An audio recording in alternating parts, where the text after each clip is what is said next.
Hello दोस्तों, नमस्कार। मेरा नाम भानु प्रताप सिंह है और आज मैं आप लोगों को बताऊंगा कि कैसे आप फर्स्ट अटेम्प्ट में एनडीए नेट क्वालिफाई कर सकते हैं। तो सबसे पहले भासमी एकेडमी पर आप सभी का हार्दिक स्वागत है। आप लाइक कर दीजिएगा, सब्सक्राइब कर दीजिएगा चैनल को और शेयर कर दीजिएगा। आज मैं आप लोगों को बताऊंगा कि कैसे फर्स्ट अटेम्प्ट में आप नेट जेआरएफ क्वालिफाई कर सकते हैं। यह मैं अपने निजी अनुभव और जो भी आज तक जितने लोगों को मैंने पढ़ाया और उन लोगों के अनुभव को मैं आज साझा करते हुए मैं आप लोग को बताऊंगा कि आप पहले अटेम्प्ट में नेट जेआरएफ क्वालिफाई हिंदी विषय से कैसे कर सकते हैं। तो चलिए, सबसे पहले मैं बात करूंगा कि जितने भी नए स्टूडेंट हैं सबसे पहले वो सिलेबस का प्रिंट आउट निकाल लें। हिंदी सिलेबस का प्रिंट आउट एनडीए यूजी के वेबसाइट पे जाके वहाँ से आप इसका प्रिंट आउट निकाल लेंगे। सिलेबस का प्रिंट आउट निकालने के बाद आप जहाँ पे स्टडी करते हैं वहाँ पे आप उसको चिपका दीजिए या अपने टेबल पर आप रख लीजिए और 2 दिनों तक आप उस सिलेबस को याद करेंगे। जिस प्रकार से आप हिंदी की रचनाओं को याद करते हैं आप उसी प्रकार से उस सिलेबस को याद करने का काम सबसे पहले करेंगे। आपकी ज़ुबान पे, अगर आप सच्चे प्रतियोगी हैं तो आपकी ज़ुबान पे आपका सिलेबस याद होना चाहिए। ठीक है, फर्स्ट चीज़। सेकंड चीज़, आप जब सिलेबस का प्रिंट आउट निकालवा रहे होंगे उसी समय बगल की दुकान से आप 10 या 15 साल का एनडीए यूजीसी नेट हिंदी का सॉल्व पेपर खरीदेंगे। एजीपी पब्लिकेशन, यूथ कंपटीशन, आजकल मार्केट में बहुत से सॉल्व पेपर आ चुके हैं। तो आप किसी भी पब्लिकेशन के 10 या 15 साल के पेपर आपको आसानी से मिल जाएंगे, आप उसको खरीद लीजिए।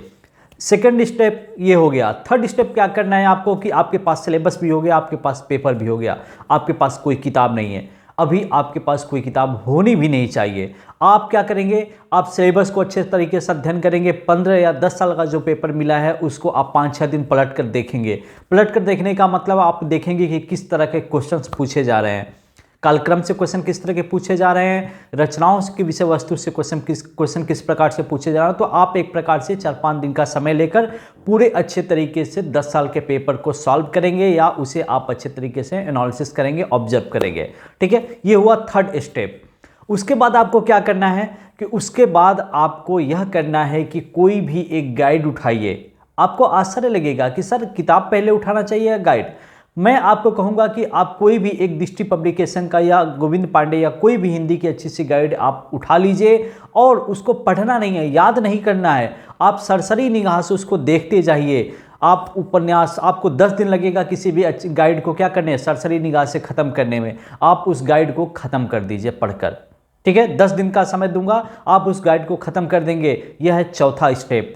आपको लगेगा कि अभी आपके दिमाग में कुछ नहीं आया, लेकिन आप अगर शांत होकर बैठेंगे तो आपको लगेगा कि हाँ, यहाँ से इस तरह के क्वेश्चन पूछे जाते हैं, ये चीज़ पढ़ना चाहिए। अब मैं आपको बताऊंगा कि एक किताब उठाइए जिसका नाम है रामचंद्र शुक्ल, और उस किताब को क्या कीजिए कि पढ़ते चलिए। उसको पढ़ने के साथ साथ आप रामस्वरूप चतुर्वेदी की किताब ले लीजिए, आप बच्चन सिंह या रामचंद्र तिवारी की किताब ले लीजिए। इसके अलावा भाषा विज्ञान पे हरदेव बहारी या मीरा दीक्षित की किताब ले लीजिए। पाश्चात्य और भारतीय साहित्य शास्त्र आप भगीरथ मिश्र की किताब से पढ़ सकते हैं या किसी गाइड का भी सहारा ले सकते हैं। तो आपको बहुत ज़्यादा स्रोत अपने पास रखने की ज़रूरत नहीं है, एकदम नहीं है। रामस्वरूप चतुर्वेदी, रामचंद्र शुक्ल हो गए, बच्चन सिंह या रामचंद्र तिवारी हो गए, मीरा दीक्षित या हरदेव बहारी हो गए, और एक गाइड आप अपने पास रखिए। इतने स्रोत को आप कम से कम 2 या 3 बार पूरे अध्ययन के साथ पढ़िए। 2 या 3 बार जब आप इसको पढ़ेंगे तो आपको बहुत कुछ नई चीज़ें सामने आएंगी। बहुत कुछ जो भी आपको नया चीज़ सामने आ रहा है, आपको लग रहा हो कि नहीं मालूम है, उसे आप एक रफ बनाइए और उस रफ पे क्या कीजिए, जो चीज़ें आपको नहीं आ रही हैं उसे शॉर्टकट में आप लिखते चलिए। मैं बिल्कुल यही काम करता था। मुझे जो भी चीज़ें नहीं आती थी उसे मैं एक रफ बनाया, नोट्स बनाया, जो भी आप कह लो, अब मैं उसको लिखते चलना। लिखना बहुत अच्छी आदत होती है। लिखने से क्या होता है कि आदमी एक बार पढ़ता है, दिमाग में बैठाता है, फिर अगर उसको लिख कर फिर एक बार पढ़ ले तो फिर चीज़ें भूलती नहीं हैं। तो लिखने की आदत, लिख लिख कर रचनाओं को याद करना, लिख लिख कर उनका प्रकाशनवाद याद करना, लिख लिख कर उनके मूल विषय वस्तु याद करना, यह बहुत ज़्यादा ज़रूरी है। तो मैंने क्या कहा, सबसे पहले आप सिलेबस। सेकेंड चीज़, आपके पास 10 या 15 साल का पेपर होना चाहिए। थर्ड चीज़, आप क्या कीजिए कि उनको पढ़ने के बाद किसी एक गाइड का सहारा लीजिए, उसको 10 दिन तक सिर्फ पढ़िए और कुछ नहीं। ठीक है, उसके बाद आप बुक्स उठाइए। बुक्स उठाने के बाद आप जो है अपना शॉर्ट नोट्स बनाना शुरू कीजिए, आप पढ़ना उसको शुरू कीजिए कम से कम 2 बार। और उसके साथ साथ क्या करेंगे, आप जिस दिन आप बुक्स पढ़ रहे हो, आप रामचंद्र शुक्ल, बच्चन सिंह या रामचंद्र तिवारी को पढ़ रहे हो, तो जैसे रामचंद्र तिवारी को पढ़ते समय आपको देखने लगेगा कि बहुत मोटा है, रामचंद्र शुक्ल को पढ़ते समय आप लोगों को लगेगा कि बहुत बोरिंग है। लेकिन आपको बोरियत और मोटाई से, इन सब चीज़ों से हटना पड़ेगा। क्यों? क्योंकि अगर रण क्षेत्र में आगे बढ़ना है तो कितनी विशाल सेना है सामने वाले के शत्रु की, यह नहीं देखा जाता है कि उसकी सेना में कितने महारथी हैं, उसके सेना कितना विशाल है। आपको अपने लक्ष्य का याद होना चाहिए कि उस सेना को हमें परास्त करना है, हराना है। तो कितना बोरिंग है, कितना क्या है, यह सब अपने दिमाग से निकाल दीजिए। बहुत ज़्यादा उपयोगी किताब है रामचंद्र शुक्ल का और रामचंद्र तिवारी का। रामचंद्र तिवारी किताब इसलिए क्योंकि आपको समस्त रूप से गद्य विधा एक किताब में आपको मिल जाएगी, और उसके पीछे साइड लगभग 25 लेखकों का जो सीरीज दिया हुआ है, 25 लेखकों की समस्त रचनाओं को, वो बहुत इंपॉर्टेंट है, उसको आप बहुत जरूरी है पढ़ लीजिएगा। ठीक है, तो मैं यह कहना चाहूँगा कि आप अपने ऊपर भरोसा रखिए और पूर्ण भरोसा रखिए, अध्ययन कीजिए, लिख लिख कर याद कीजिए। आपके पास बाकायदा एक 60 नोट्स होना चाहिए, और उस 60 नोट्स में आप मटेरियल के लिए थोड़ा सा जगह भी छोड़े रहें कि बाद में अगर कुछ नई चीज़ें मिल रही हैं तो आप उसे नोट करते हुए चलें। तो दोस्तों, नेट जेआरएफ निकालना फर्स्ट अटेम्प्ट में बहुत मुश्किल काम नहीं है, लेकिन हमें एक डेडिकेशन, एक धैर्य और एक संयम मांगता है वो चीज़, और वह संयम ज़्यादा नहीं, 3 या 4 मंथ अगर आपने बेशक अच्छे तरीके से पढ़ाई कर लिया तो मुझे नहीं लगता कि आपके लिए कोई भी चुनौती मुश्किल हो सकती है। तो 3 या 4 महीने आप क्या करें, सबसे पहले सिलेबस, सेकेंड चीज़ आपको 10 से 15 साल का पेपर, थर्ड चीज़ एक गाइड ले लीजिए, दृष्टि पब्लिकेशन का आप ले सकते हैं, उसको आप 2 बार 3 बार 4 बार जितना अध्ययन करना हो करें।